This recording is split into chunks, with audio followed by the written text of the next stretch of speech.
Hare Krishna. So,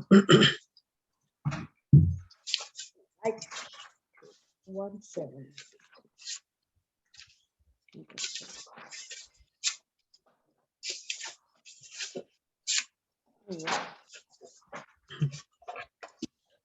Krishna, Krishna, Krishna, Krishna, Krishna, Krishna, Krishna, Hey. Krishna, Krishna, Krishna, Krishna, Krishna, Krishna, Krishna, Hey. Krishna, Krishna, Krishna, Krishna, Krishna, Krishna, Rakshamam. Krishna, Krishna, Krishna, Krishna, Krishna, Krishna, Pahimam. Rama Raghava, Rama Raghava, Rama Raghava, Rakshamam. Krishna Keshava, Krishna Keshava, Krishna Keshava, Pahimam. So we're on Krsna Book, chapter 33, descriptions of the Ras dance. And we just read about how Krishna has returned to the Ras dance, and he's begun the Ras dance with the gopis, and they've had a pause in the dance as the gopis had become tired. And so Prabhupada was talking about Krishna's dancing. So we can either, Krishna's always dancing, we can either respond with his dancing or dance independently of him. It was very nice to read about that. Then we also read about how during this pause, how the gopis, they were embracing Krishna, kissing him. They were, how beautifully they were decorated. A lot of description is given about how they look. And then a nice analogy was given in connection to Krishna's relationship with the gopis, that Krishna enjoys with the gopis in the same way that a child enjoys looking in the mirror, because the gopis are coming from Krishna, they're his own energies. So just like a child enjoys playing with his or her hair, or with pulling his skin or her skin, and just adjusting the clothes in the mirror, like that, Krishna is enjoying with his own energies. It's nothing but his own energies. So nice explanation given in that way. And now we'll continue reading from here. It'd be nice if we could have some devotees who like to volunteer for reading for this evening after Jai Prakash Prabhu has begun. Over to you, Prabhu. Very well, everybody. While Krishna was enjoying the company of the gopis in the last, the astonished demigods and their wives gathered in the sky. The moon, being afflicted with a sort of lust, began to watch the dance and became stunned with wonder. The gopis had prayed to the goddess Katyayani to have Krishna as their husband. Now Krishna was fulfilling their desire by expanding himself in as many forms as there were gopis, and enjoying them exactly like a husband. Srila Sukadeva Goswami has remarked that Krishna is self-sufficient, he is Atmaram. He doesn't need anyone else for his satisfaction. But because the gopis wanted Krishna as their husband, he fulfilled their desire. When Krishna saw that the gopis were tired from dancing with him, he immediately began to wipe his hands over their faces so their fatigue would be relieved. In order to reciprocate the kind of hospitality of Krishna, gopis began to look at him lovingly. They were overjoyed by the auspicious touch of the hand of Krishna. Their smiling cheeks shone with beauty, and they began to sing the glories of Krishna with transcendental pleasure. As pure devotees, the more the gopis enjoyed Krishna's company, the more they became enlightened with his glories. And thus they reciprocated with him. They wanted to satisfy Krishna by glorifying his transcendental pastimes. Krishna is the Supreme Personality of Godhead, the master of all masters, and the gopis wanted to worship him for his unusual exhibition of mercy upon them. Okay.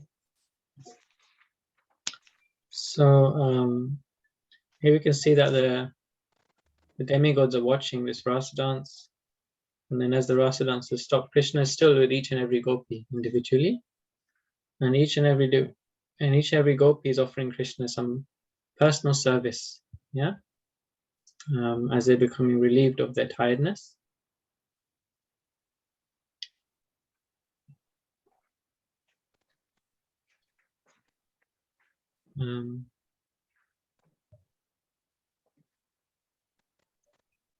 So then the gopis are reciprocating with Krishna for fulfilling their desires, because Krishna how has Krishna fulfilled the desires of the gopis? What was the desire of the gopis which Krishna fulfilled? Hare Krishna. So his desire is to expand himself as in many forms, as there were gopis, and enjoying them as a husband. Yes, that was the desire of the gopis. They desired Krishna as their husband, so he has fulfilled their desire by dancing with them. He expanded himself so that he could reciprocate with each gopi individually. Yeah. And so now the gopis are reciprocating with Krishna. And so then we discussed this a little bit last week, but it's the actual detail in the Srimad Bhagavatam is given in this, in connection with this paragraph, how every gopi has a specific service to Krishna.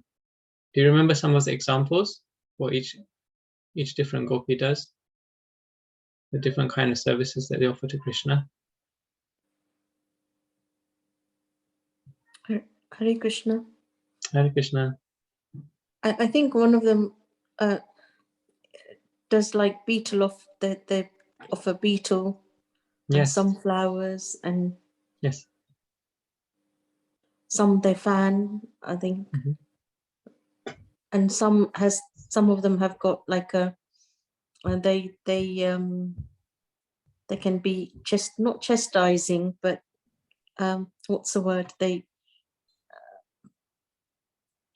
can be funny with Krishna, or they can be angry with Krishna, like that, different moods.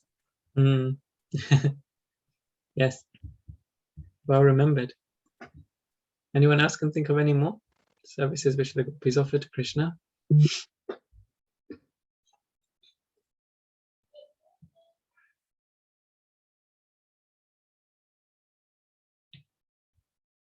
So you get the idea, isn't it? So each gopi is offering each gopi has a specialism in what they're offering to Krishna, and they're given this opportunity now to perform that service. Yeah, because Krishna has fulfilled their desire. So you can see the relationship, how it develops. Krishna's relationship with each and every person, each and every soul is unique. Yeah, each and every one of us even has something specific, something unique. Krishna's created every single one of us different and unique from each other, and we have to become self-realized. We have to realize what is our service to Krishna, because whatever gift Krishna has given us, that's offering to him. Yeah. Okay. Prabhuji, would you like to continue?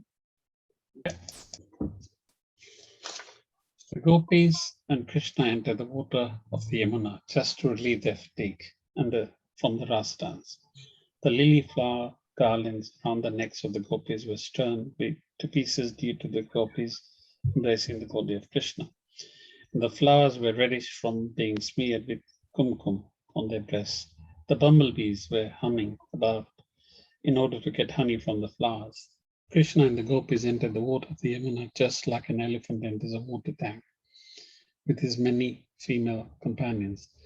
Both the gopis and Krishna forgot their real identities, playing in the water, enjoying each other's company, relieving the fatigue of rasa dancing.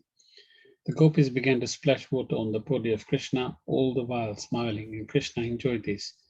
As Krishna was taking pleasure in the joking words and splashing water, the demigods in the heavenly planets showered flowers. The demigods thus praised the super excellent rasa dance of Krishna, the supreme enjoyer, and his pastimes with the gopis in the water of the Yamuna.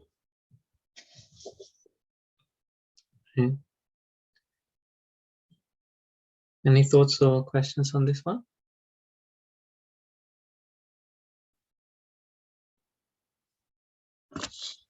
Hare Krishna. I just I love the way it's explained that, you know, they were all it says they were like running in the water.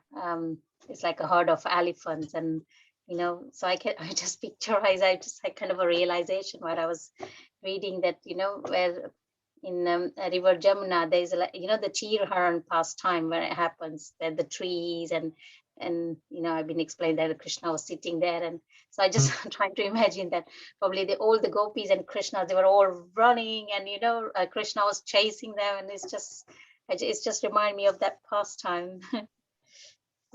Yeah, thank you. Has anyone seen how elephants run into the water? I've not seen it before. Anyone seen it? I can imagine there's lots of splashing though. Yeah, Yeah. so that's what's going on.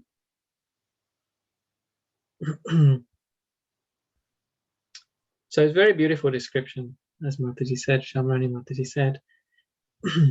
There's actually a painting of this scene. Has anyone seen it before? Srila Prabhupada had asked for a painting of this scene. So it really gives context when you see these paintings, these pictures. And you can see like how where in Krishna's Leela all these different paintings fit in. So if you get a chance to see, or maybe we can share one in our WhatsApp group, we'll give some some meditation, further meditation on this scene. Okay, we'll continue reading.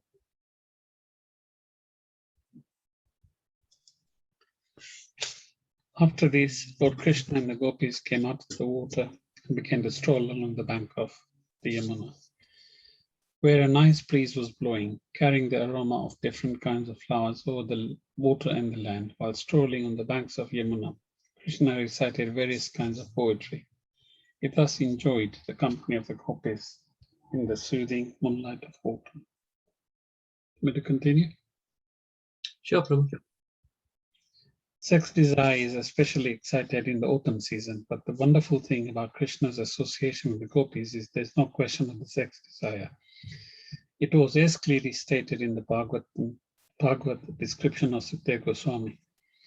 Avaruddha Saurata, the sex impulse was completely controlled. This is a distinction between Lord Krishna's dancing with the gopis and the ordinary dancing of living entities within this material world. In order to clear up further misconception about the rasa dance and the affairs of Krishna and the gopis, Maharaj Parikshit, the hero of Srimad Bhagavatam, told Sukadeva Goswami, Krishna appeared on the earth to establish the regulated principles of religion and to curb the predominance of irreligion. But the behavior of Krishna and the gopis might encourage irreligious principles in the material world.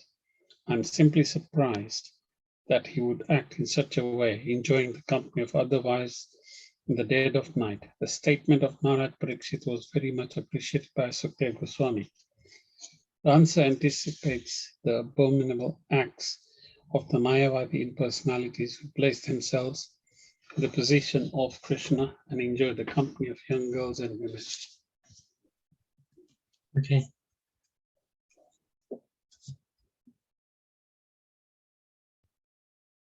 So it says here, the sex impulse was completely controlled, which means they didn't have any sexual relations. Although there was a rasa dance, although they were swimming together in the water, and they were, having these intimate exchanges, there's no question of sex desire, Srila Prabhupada says.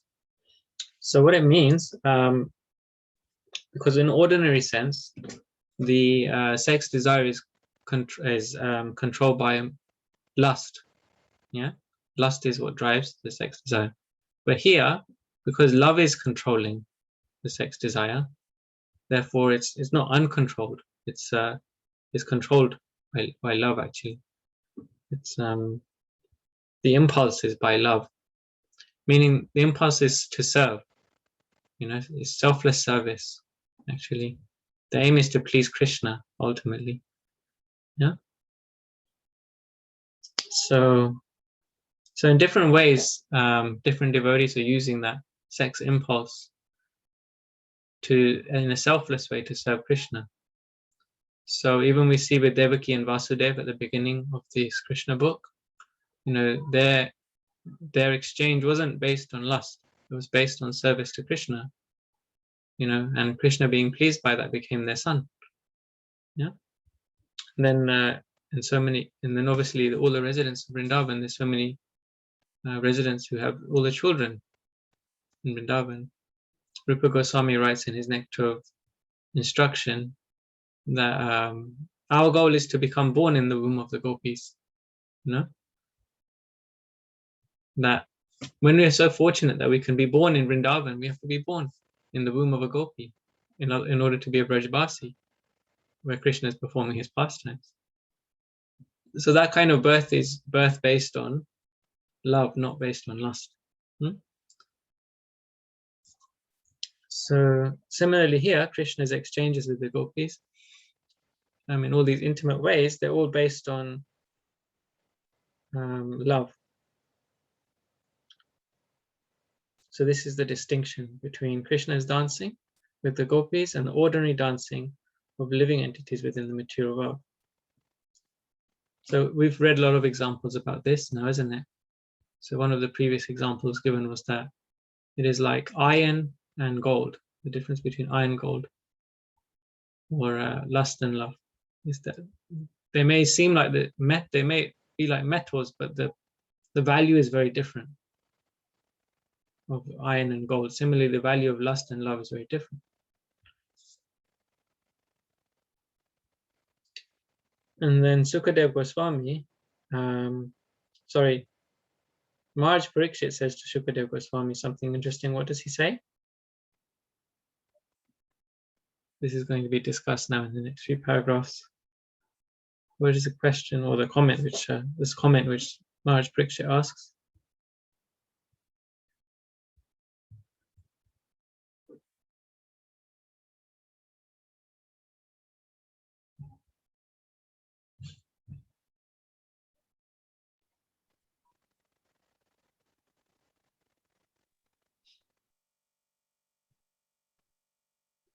Is it the fact that Krishna is enjoying with the gopis, but it might bring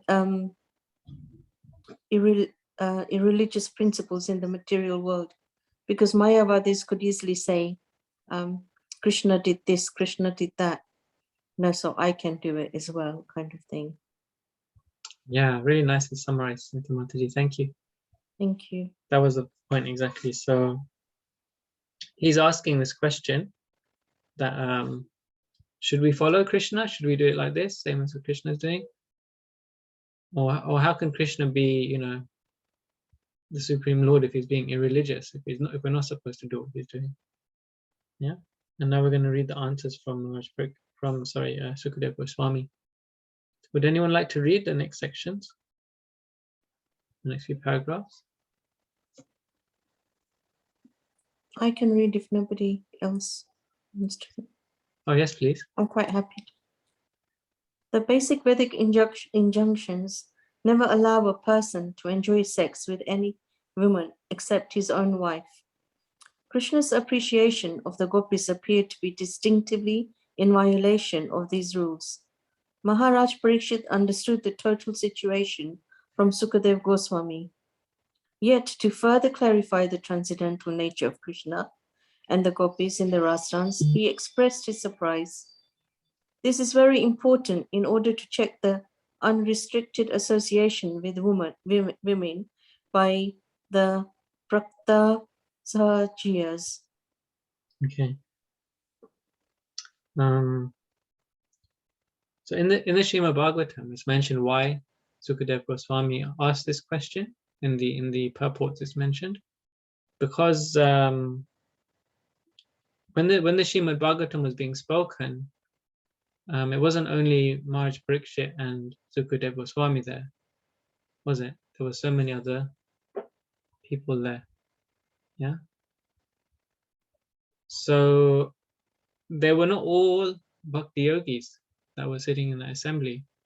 Some of them were Jnana yogis, some of them were those were doing tapasya, some of them were doing karma yoga, you know, some of them were doing Stanga yoga. So there were different types of yogis in the audience. Although they all came to hear Srimad Bhagavatam, they weren't all pure devotees. So to align everyone's understanding, Maharaj Parikshit isn't asking so much for his own benefit, because it's said here that he already understands the total situation, isn't it? But he's asking for the benefit of others. So, you know, he's being the student isn't actually only benefiting him. He's like the best student in the class, because even when he knows the answer, he'll ask a question in such a way that he's bringing all the other students up with him. So this is the greatness of Maharaj Parikshit. Yeah.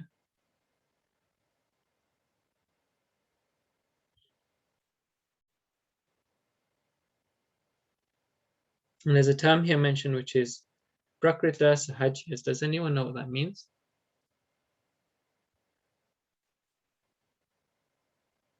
Prabhupada writes, this is very important in order to check the unrestricted association with women by the Prakrita Sahajyas. So the Prakrita Sahajyas, they have unrestricted association with women. So who are they? Does anyone know?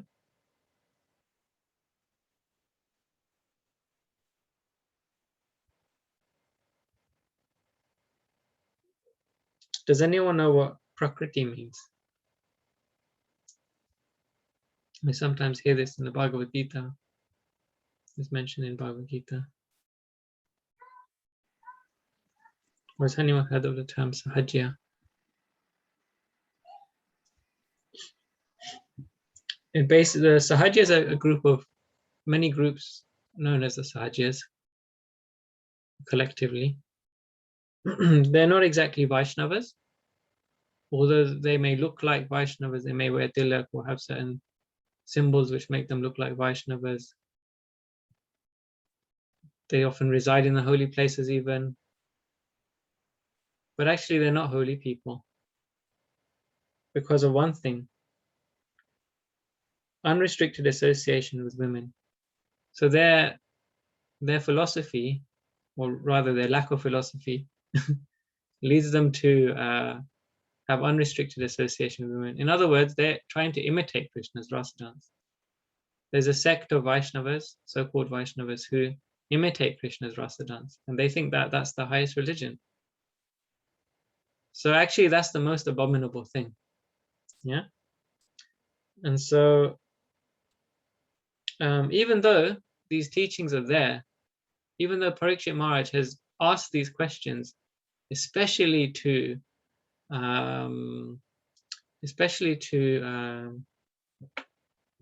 push away that philosophy, that incorrect understanding of Krishna's rasa dance, still we find such people exist.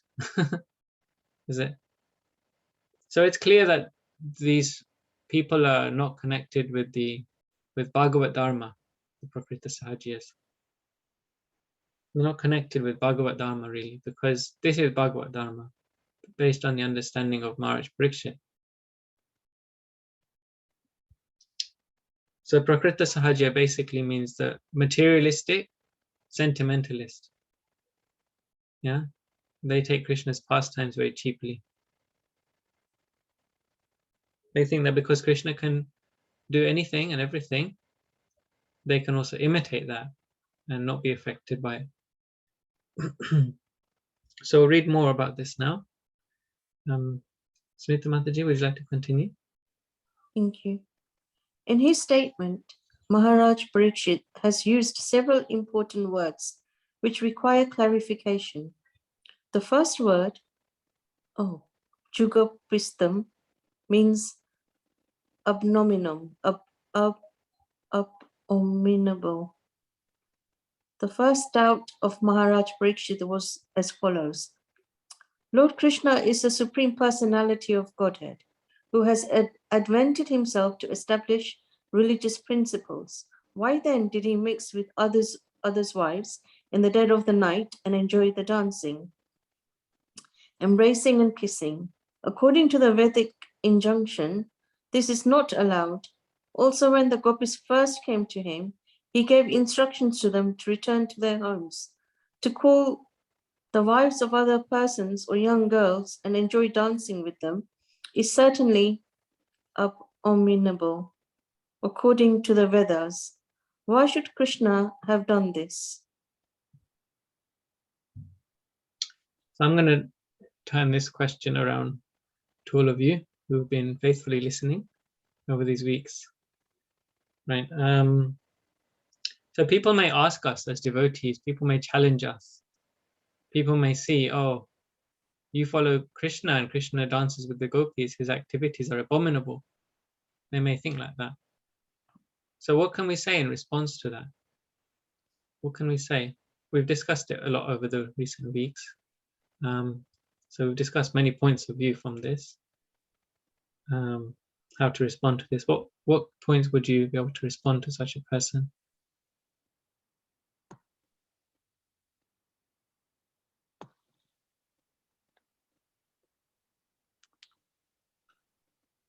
Hare Krishna. Hare Krishna, Prabhu. Hare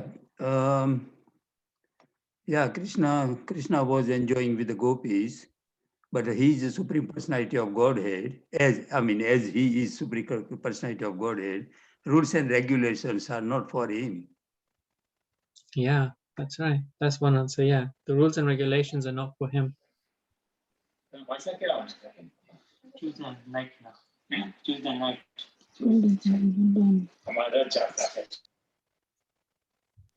Anyone else would like to comment? How could we explain this to others?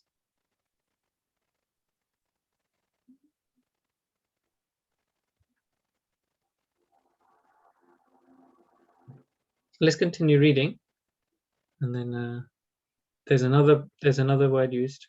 So this first term is that someone may say that Krishna is Chugupsitam, which means abominable. Prabhu will just nicely explain that Krishna is above what is abominable. He's above rules and regulations. So we can say these activities are abominable, but Krishna is above that. Yeah, he doesn't have to follow what ordinary people follow. So in the next paragraph, did you want to add anything, Shamrani Mataji? Hare Krishna Prabhu, I was just thinking, I might be wrong, but also, can we also say that Krishna doesn't need to be satisfied with all these lusty, lust kind of? He doesn't need to be, isn't he? He's fully satisfied himself. Can we also say that? Yeah, absolutely. Yeah, we did discuss that many times. Krishna's self-satisfied, isn't it? He's self-satisfied because actually he's associating with his own energies. Huh? These gopis are his own. They're not someone else's wives, actually. But just for the sake of enriching the pastime, they appear in that way. Yeah. That's another very sensible, reasonable answer. Hare Krishna.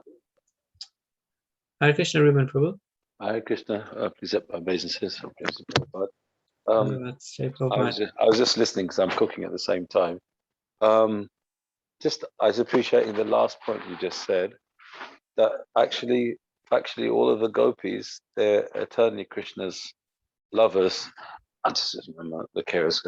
I'm just busy right now. I'll come in 2 seconds. So in reality, in this world, people are enjoying Krishna's property. But in the highest sense of understanding, they all have eternal relationships with Krishna in that ras. So they belong to Krishna in reality. But yeah, we're thinking back to front, yeah, and thinking that Krishna is like us. But no, it's the opposite way around. We're enjoying in a perverted way and projecting that view upon Krishna. Krishna's not a lusty person; he's a transcendental personality, and the gopis are not lusty either, because they're only trying, it's not for their enjoyment that they're serving Krishna like that. They're doing that because it pleases Krishna. There's nothing selfish in that. It's not that even the gopis wanting Krishna to come back from Dwarka is, or from Mathura, is because they know that Krishna has more pleasure in Vrindavan, not because they want him back for their pleasure, because they know that will give him more pleasure. That's why. But there's no lust in their dealings of the gopis in that sense. They're very chaste to their real beloved. Like that. Wow, what an incredible explanation. Thank you, Prabhu. This Thanks, I mean, Acharya's explanation, not mine. yeah, but you've shared it with us. Appreciate that very much. Thank you. I got to carry on with the cooking, so please excuse Okay. me.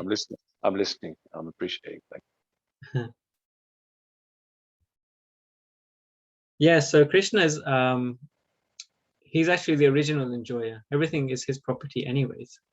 And when we start to think everything's for my enjoyment, why should Krishna try and enjoy what's supposed to be for me?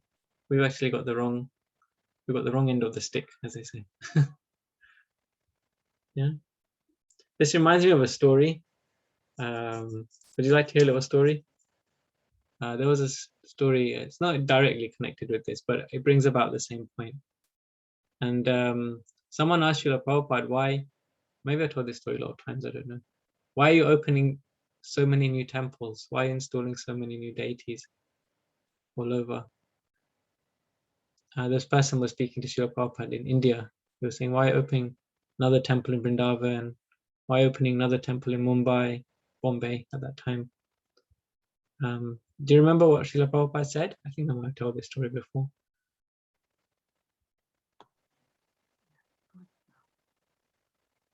Yeah, Srila Prabhupada, as I remember, he said, there are so many, I mean, why you are producing more children? Because there are so many children, you know. Look up. Yeah, Prabhupada said, why do you make your own children? There are so many, orphan children. They need parents wandering around. Why do you have to have your own children? So the man was like really shocked that, you're saying to me I shouldn't have my own children. So Prabhupada saw his temples like that. He saw his deities like that. His relationship with Krishna. This was his relationship with Krishna. Why should go and use someone else's temple for his purpose, for his mission? He has his relationship with Krishna, and this is the way he's expanding his relationship with Krishna. Yeah, but his relationship is based on pure love for Krishna, where someone else's relationship may be based on material desire, that I should have my own children, like that. So it's an inverse understanding. When Prabhupada puts it this way, it's shocking, shocking view of reality. But that's the fact. So let's continue, unless there's any other, just seeing any other comments or questions. Okay, let's continue then, Smita Mataji. Okay. Another word used here is aptakama. Some may take it for granted that Krishna was very lusty among young girls, but Parikshit Maharaj said that it was not possible. He could not be lusty. First of all, from the material calculation, he was only 8 years old. At that age, a boy cannot be lusty. Aptakama means that the Supreme Personality of Godhead is self-satisfied. Even if he were lusty, he doesn't need to take help from others to satisfy his lusty desires. The next point is that although not lusty himself, he might have been seduced by the lusty desires of the gopis. But Maharaj Parikshit then used another word, Yadupati, which indicates that Krishna is the most exalted personality in the dynasty of the Yadus. The kings in the dynasty of the Yadu were considered to be the most pious. and their descendants were also like that. Having taken birth in that family, how could Krishna have seduced even by the how could Krishna have been seduced even by the gopis? It is concluded, therefore, that it was not possible for Krishna to do anything abominable. But Maharaj Parikshit was in doubt as why Krishna acted in that way. What was the real purpose? Okay, so the second point is made here, that is Krishna Aptakam? Is he a very lusty person? He couldn't be lusty, because he's self-satisfied. Aptakam means self-satisfied, which we discussed, I think, already. And then the third one is that Krishna is Yadupati, yeah, Yadunandan or Yadupati, yeah.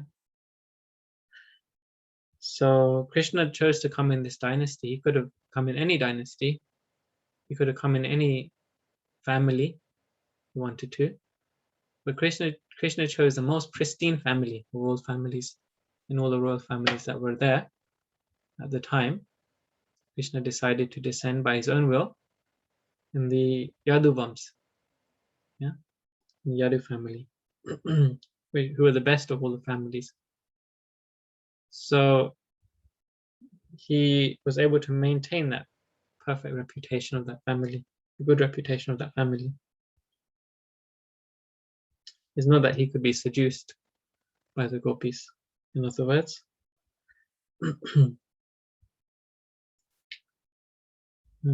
Any other comments, questions on this?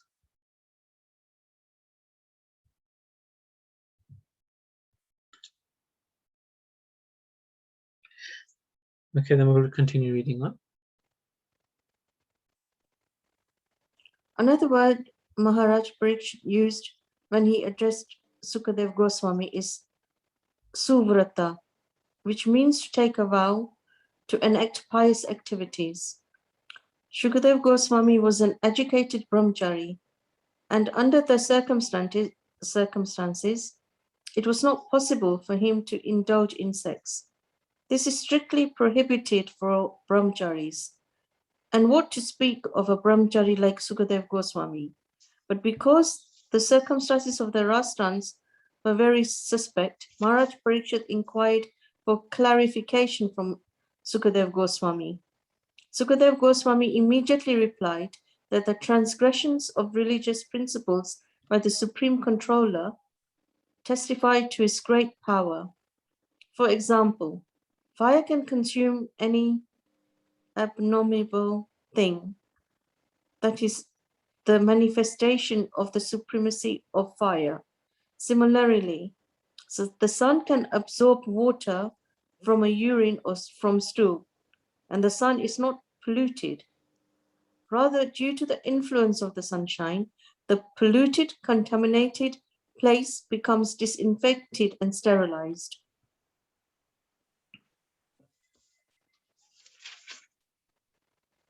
Yes, so the fourth point now is suvrata, yeah, which means to take a vow to enact pious activities. So this is the this is actually referring to Sukadev Goswami. Actually, this point is referring to Sukadev Goswami. He has taken a vow of brahmachari life. So, you know, a brahmachari has no business discussing the lusty activities of boys and girls. Yeah. So it's quite a strong statement, you know, for Maharaj Parikshit to make towards Sukadev Goswami, to say that you are suvrata and you are discussing this. So please explain yourself. Of course, he did it in a very cultured way, because they had that kind of relationship. And then a nice couple of examples are given, yeah, by Sukadev Goswami, who begins to speak now. So what was the first example which Sukadev Goswami gives? in response to Krishna's behavior as Jugopsita. So first thing was that, is Krishna abominable? Here's two examples of how Krishna is not abominable. What are those? Can you say?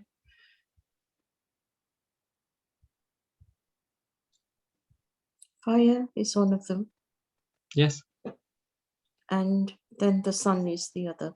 Mm-hmm. Okay, could you elaborate a little bit more?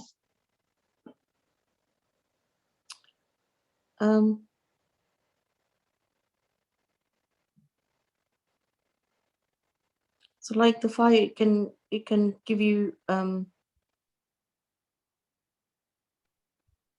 heat and light, but that doesn't mean,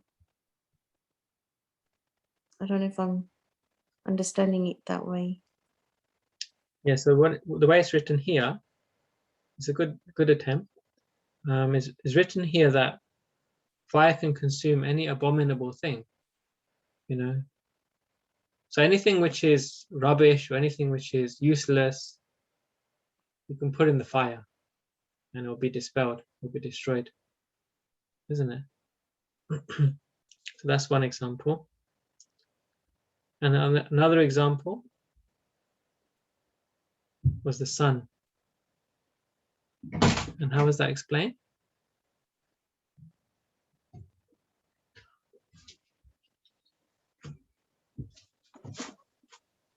Example of the sun. Hare Krishna. So that is saying that in the sun, anything is given an example here that, you know, the sunshine. So I guess that is saying that it's so powerful, the sun, the heat of the sun, that even though they give an example that even though it absorbs the water from the urine and the stool, because it's so powerful, the sunshine, and also it doesn't get contaminated because it's so pure. You know, is that the right? And That's it's right. actually it actually disinfect and sterilize. So that's yeah. Is that the right? Hi, Mom.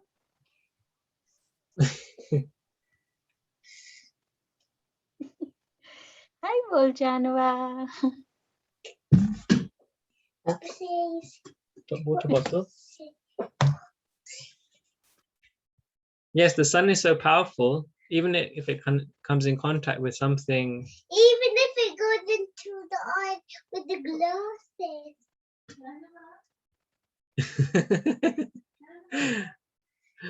She's contributing as well. So nice. You want to give the class next week? Yeah.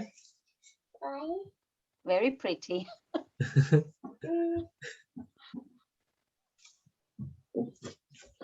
Yeah, the sun, it doesn't become contaminated even with contact with abominable things, but actually the sun even purifies abominable things. So this is the association of Krishna with the gopis, because not all of the gopis were at that point eternal associates of Krishna, but they became, some of those gopis, as we read, the Rishicharis, they in their previous life were rishis and they became gopis, and they became purified even more by the association of Krishna.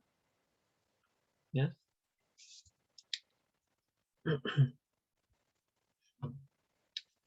Okay, so let's read one more.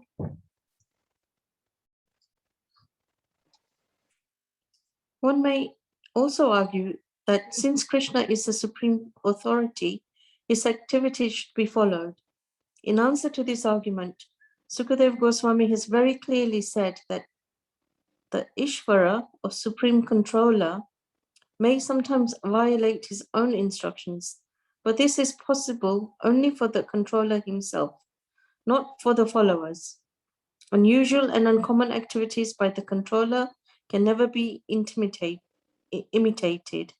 Sukadev Goswami warned that the conditioned followers who are not actually in control should never even imagine imitating the uncommon activities of the controller. A Mayavadi philosopher may falsely claim to be God or Krishna, but he cannot actually act like Krishna. He can persuade his followers to falsely imitate the ras dance, but he is unable to lift Govardhan Hill.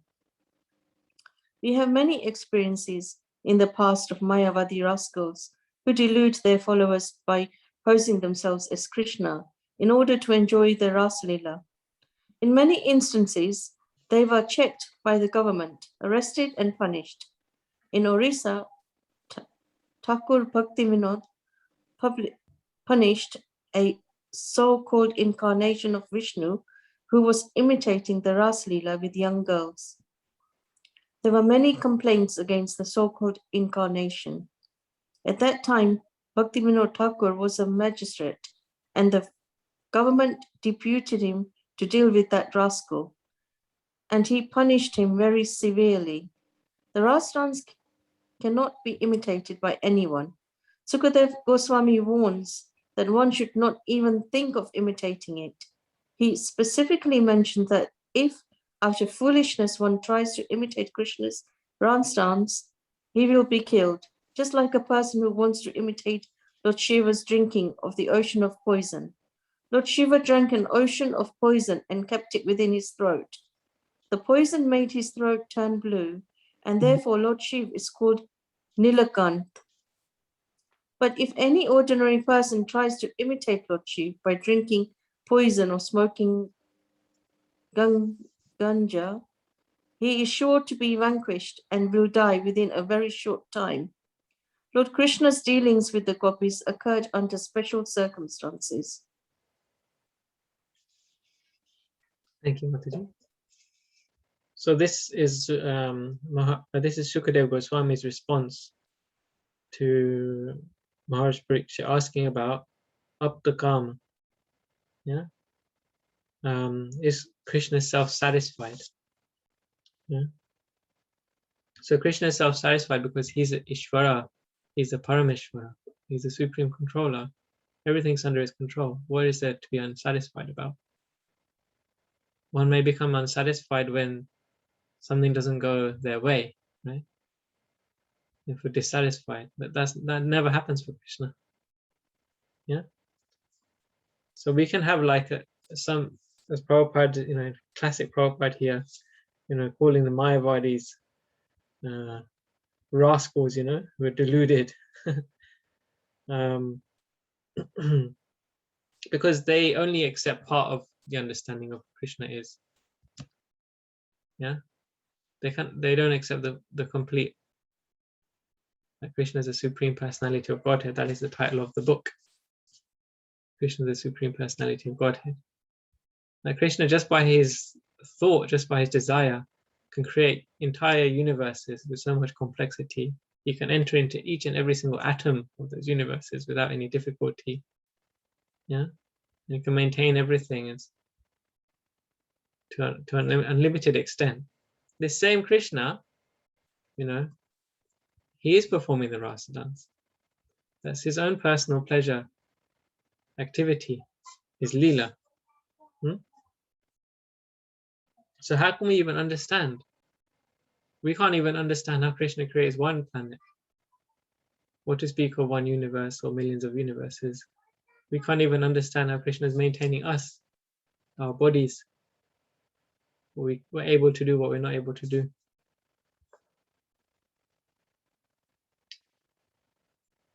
So this is the same Krishna. He's enjoying the rasa dance. Huh? And then this story of Bhaktivinoda Thakur is nicely related. Bhaktivinoda Thakur punished this incarnation. His name was, I believe it was Falgu Bhagwan. They gave him that nickname, the false god. Okay, so how was that pastime? Are you able to relate that story? So this is an incident which happened perhaps just a couple of 100 years ago.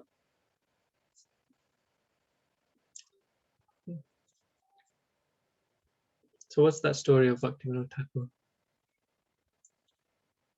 We all read it together, right?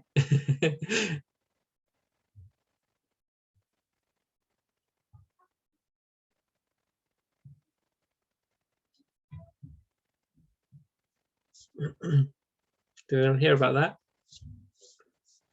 Yeah. So so the British government actually asked Bhaktivinoda Thakur to get rid of this, Hindu priest or this Hindu leader was attracting so many followers, because they had their own motivation. They wanted to, get the Hindu people to work and, just be faithful to their governance, not to get too involved in religion and religious practices. That was their thinking. Unfortunately, they went to Bhaktivinoda Thakur, who was the district magistrate, which was actually a very high post in the government, yeah, in that time. And he, of course, being a pure devotee, he didn't appreciate the activity of this so-called incarnation.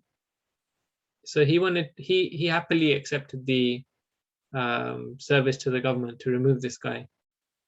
Yeah. And so he sat down and he read the Srimad Bhagavatam.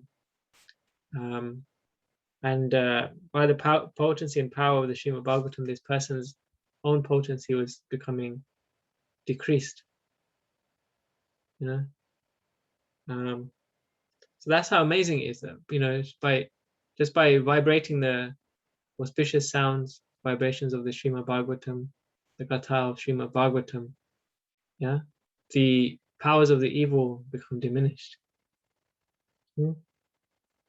And this person's power is diminished, and he told the government to cut his hair off, because that's what was holding his Shakti, his bewildering potency. He could do like magic, and he was kind of one of these mystic type persons, but he was claiming himself to be God because he could, do this magic. It's kind of black magic and things. And at the same time, he was taking the people's wives. He was taking the wives of his followers and others. And so basically, by the efforts of Bhaktivinoda Thakur, this person was destroyed, much to Bhaktivinoda Thakur's own, like his own burden, because even, this person was using his own power, his own Shakti, to try and do ill to his family, to do ill to the family of Bhaktivinoda Thakur. But Bhaktivinoda Thakur was determined, and he was successful in bringing down this this Mayavad rascal. Yes. So Prabhupada finishes by saying, giving a comparison to the followers of Lord Shiva. Lord Shiva is also another Ishvara. And so just like the followers of Lord Shiva, they may take ganja or, poisonous substances. They'll get influenced in that way. Someone who tries to imitate the activities of Krishna, like the Ras dance, will also be destroyed. Just like this yogi was also destroyed. Because following Krishna, trying to imitate Krishna rather, is poisonous. Okay, so we're a little over time today. It's wonderful we could all join in and discuss Krishna Katha. So we'll end here. Srila Prabhupada ki jai. Hare Krishna, everybody. See you Hare next week. Krishna.